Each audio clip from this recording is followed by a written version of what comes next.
नाज़रीन, अवामी न्यूज़ में ख़बरनि जो सिलसिलो जारी है। इन वक्त असीं तव्हांखे खिपरो में ख़बर ॾींदा हलूं त खिपरो में 20 ॾींहं अॻु हिंदू वापारी सुरेश कुमार लोहाणे खां थियल फुर वारे वाक़े जा जवाबदार गिरफ़्तार न थियण ख़िलाफ़ ऑल चकी एसोसिएशन खिपरो जे सॾ ते अटे चकी मालिकान एहतजाज सभई चकियूं बंदि करे छॾियूं। खिपरो जे हथूंगे रोड खां वठी शहीद चौक खिपरो ताईं एहतजाजी रैली कढी वई है ऐं सख़्त नारेबाज़ी कई वई। रैली जी अॻवानी मुखी मोहन दास, राजकुमार, प्रेम कुमार, मोहम्मद इकबाल, राजेश कुमार, वाधूमल, लक्ष्मण दास, लदाराम, आकाश, शंकरलाल ऐं ॿियनि जी अॻवानी में एहतजाजी रैली कढी वई है। अॻवान मुतालबो कयो त FIR में नामज़द जवाबदारनि खे पुलिस गिरफ़्तार करे सख़्त सज़ा ॾे, ॿी सूरत में एहतजाज जो दायरो वधायो वेंदो। को बि तहरीर कोन वरितो आहे। असां अक़लियतनि सां इंसाफ़ कयो वञे। महिरबानी करे जेकर असां सां इंसाफ़ न थियो त असीं एहतजाज जो दायरो वधाईंदासीं। महिरबानी करे इन फुरुनि खे, धाड़नि खे, चोरियुनि खे बंदि कयो वञे।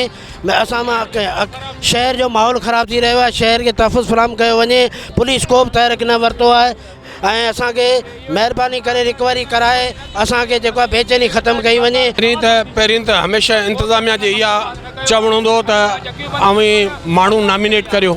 हिन केस में FIR जेका आहे उहा नॉमिनेट आहे। अरेस्ट को बि माण्हू कोन थियो आहे।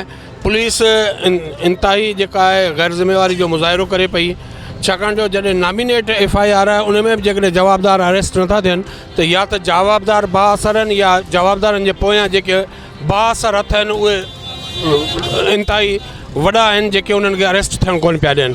असांजी SSP खां मुतालबो इहो आहे त जवाबदारनि खे गिरफ़्तार कयो वञे। मुतालबो आहे त 18 ॾींहं थिया आहिनि असांजी फुर थी आहे। उन खां पोइ ना ई को मुजरिम गिरफ़्तार थिया आहिनि, ना ई असांजी का रिकवरी थी आहे। असांजो मुतालबो इहो आहे त मुजरिमनि खे गिरफ़्तार कयो वञे, असांजी रिकवरी कई वञे। ॻाल्हि जो ई त अफ़सोस आहे असांखे, अञा ताईं असांखे न जवाबदार पेश था कनि न रिकवरी थी मिले, न असां पंहिंजे पाण खे महफ़ूज़ था सम्झूं।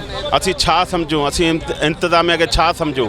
इंतिज़ामिया हेॾी वॾी जेका जेॾी महिल वञूं SHO असांखे ॻाल्हियूं करे ॿुधाए बाबा असीं वेझा पहुची विया आहियूं, हीअं थी विया आहियूं, हूअं थी विया आहियूं, पर अञा ताईं को रद्द अमल असांजे अॻियां ज़ाहिर न थियो आहे। असांजो मुताबिक़ इहो आहे त असांखे जल्द खां जल्द उन जवाबदारनि खे अरेस्ट कयो वञे, वधि में वधि हिननि जी रिकवरी ॾिनी वञे, असांखे तहफ़ुज़ ॾिनो वञे। असांखे गैर महफ़ूज़ आहियूं असीं। इन जे करे एहतजाज कयो आहे। असां चकियूं बंदि कयूं आहिनि अॼु ऐं 20 ॾींहं गुज़रण जे बावजूदि न जवाबदार गिरफ़्तार थियो आहे, न असांजी रिकवरी थी पई। पुलिस दिलासे ते दिलासा पई ॾे और कुझु बि न थियो आहे। न असां सां कंहिं कामोरे कंप्रोमाइज़ कई आहे त भई तव्हां सां नाइजाइज़ी आहे, छा आहे तव्हां सां। जॾहिं असां FIR कटाई आहे, माण्हू सुञाता आहिनि, उन्हनि जे बावजूदि पुलिस जेको आहे माण्हू खे गिरफ़्तार न पई करे। मजबूरन असां अॼु एहतजाज कयो आहे, चकियूं बंदि कयूं आहिनि ऐं असां गैर महफूज़ आहियूं, त असां महिरबानी करे असांजा हक़ कयो वञे। मज़ीद खबरों और तफसीलात के लिए विजिट करें हमारी वेबसाइट www.awamiNewsHD.com।